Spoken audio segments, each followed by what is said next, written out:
Hello friends, আমি মৌসি চলে এসেছি একটা ব্লগ নিয়ে। যেহেতু সামনে পুজো, তাই পুজোর ব্লগ নিয়ে চলে এসেছি। একটা সাধারণ কথা বলতে এসেছি। আমি সাধারণ মানুষ, তাই সাধারণ কথাই আমার যেটা মনে হলো সেটা বলতে এসেছি।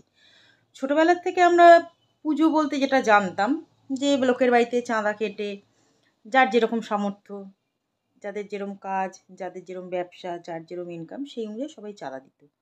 তো সেই চাঁদা নিয়ে পাড়ায় একটা মণ্ডপ হতো। তাতে ঢাকির বাদ্যি শোনা যেত, সুন্দর সুন্দর বাংলা গান শোনা যেত। সারা বছর অপেক্ষা করে থাকতাম যে কখন গানগুলো বাজবে, পুজো সংখ্যার গান বাজবে। পুজো হতো সাধারণভাবে। যাদের যেরকম সামর্থ্য দিত সেই অনুযায়ী যাদের যেরকম চাঁদা উঠতো সেরকম পুজোই হতো।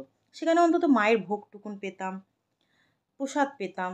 পুজোর শেষে আবার একটু কারোর বাউল গান হতো, কেউ একটু ভালো পারলে একটু আর্টিস্ট এনে ফাংশন করতো। এটাই ছিল আমাদের আগের ছোটোবেলার পুজো। তো আস্তে আস্তে দিন বদলাচ্ছে, সময় বদলাচ্ছে। তারপরে চাঁদার পরিমাণটা হলো যে যাদের একটু ভালো চাকরি বা যারা একটু ভালো ইনকাম করে তাদের বৃত্তি সিস্টেম করে দেওয়া হলো, যে তারা প্রতি মাসে মানে 12 মাসে তারা অল্প অল্প করে দেবে, তাহলে পুজোর সময় তাদের বেশি টাকা পড়বে না, দিতে হবে না। সবারই তো পুজোর সময় খরচ থাকে। আর যাদের একদম কম ইনকাম, যারা দিনমজুর বা এরম সাধারণ মধ্যবিত্ত ফ্যামিলি, তাদেরকে পুজোর সময়তেই চাঁদা কাটা হতো, সামান্য একটা অ্যামাউন্ট ধার্য করে। আর যারা বড়লোক বা যাদের পয়সা আছে তাদের বৃত্তি সিস্টেম করা হয়েছিল। এটা আমি দেখেছিলাম। আমার বাবার যেমন সাধারণ মানুষ, আমার বাবা যেমন দিন আনা দিন খাওয়া ছিল, সেক্ষেত্রে পাড়ার ছেলেরা যখন কাটতে আসতো মামা মামা বলে ডাকতো, কেউ কাকু বলতে বলতো, তোমার যেটা সামর্থ্য তুমি সেটাই দেবে। কোনো দিনের তলে তারা এসে কোনো দাবি করতো না। এটা প্রতিটা পাড়াতে দেখতাম। তারপরে আবার আস্তে আস্তে কাল বদলালো, থিমের পুজো এলো। তখনকার থিমের মতন মানে মণ্ডপ একটু ভালোভাবে একটু ঠাকুরের প্যাটার্ন চেঞ্জ হলো। যেমন আমরা দুর্গা ঠাকুর দেখেছি সেরম থেকে একটু মডেল দুর্গা ঠাকুর হলো। আমি অত শত ভাষা ঠিকঠাক প্রপার ভাষা হয়তো বুঝি, এই মানুষগুলোর পাশে যদি একটু দাঁড়ানো যায়, কত মানুষ আছে না খেতে পেয়ে মরছে, কত মানুষ ডাস্টবিন থেকে খাবার কুড়িয়ে খাচ্ছে, রাস্তার ধারে শুয়ে থাকছে, তাদের বাড়ি ঘর নেই, কত ছেলেমেয়ে পয়সার অভাবে পড়তে পারছে না, যাদের ভালো ভালো ট্যালেন্ট আছে তারা সেই জায়গায় পৌঁছতে পারছে না। আমরা কি পারি না সেই 4টে দিনের টাকার এই কোটি কোটি টাকাটা না ঢেলে যতটুকুন দরকার ততটুকুন রেখে যে এক্সেস টাকা যেগুলো খরচ করছি সেইগুলো আমরা ওদের পিছনে খরচ করতে। আমাদের দেশে আম্বানি আছে কিন্তু তারা তাদের সোনার বস্ত্র, তাদের দেখনদারি, তাদের এইসব নিয়েই ব্যস্ত। তারা কোন গাড়ি চলছে, নেতা মানে সকালের চায়ের কাপের দাম কত, এইগুলো নিয়ে ব্যস্ত। কিন্তু তারাও যদি চায় দেশটাকে উন্নতি মানে সেই জায়গায় নিয়ে যাবার, চাইলে কিন্তু সবাই পারি আমরা একজোট করে। কত সন্তানের ট্রিটমেন্টের অভাবে মায়ের কোল খালি হয়ে যাচ্ছে। যাই হোক, তারপর আস্তে আস্তে এলো পার্টি। পার্টি মিনস পার্টির থেকে টাকা অনুদান দেওয়া হয়। আগে কত দিত আমি জানতাম না। গত বছরে শুনেছিলাম নাকি 85,000 দেয়। তো এবছর একটা ভিডিও দেখলাম যেখানে পুজোর খরচ অনুদান দেওয়া নিয়ে একটা মিটিং হচ্ছে। তো সেখানে বলছে কত ৯০, ১০, ১,০০,০০০, এই ৯০, ১,০০,০০০, ১,১০,০০০ এরকম একটা ব্যাপার চলছিল। তো ১,১০,০০০ ধার্য হয়েছে। তো আমি এটাই শুধু বলতে চাই, নিশ্চয়ই সমস্ত পুজো প্যান্ডেল ১,১০,০০০ করে পাচ্ছেন। আশা করব তারা আর কারো বাড়িতে চাঁদা কাটতে আসবেন না।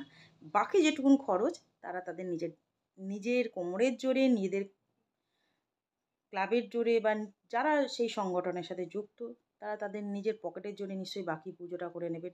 নিশ্চয়ই পাড়ার আর কারো কাছে চাঁদা কাটতে আসবেন না।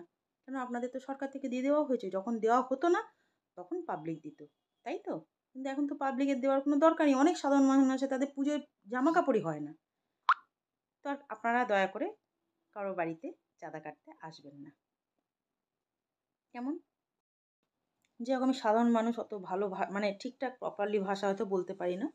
তো তখন হলো যে থিম পুজো করতে গেলে টাকা লাগবে। কিন্তু পাড়ার লোকেদের তো ইনকাম কম। সেক্ষেত্রে টাকাটা তো তাদের কাছে দাবি করেন না। তখন বোর্ড বসতো।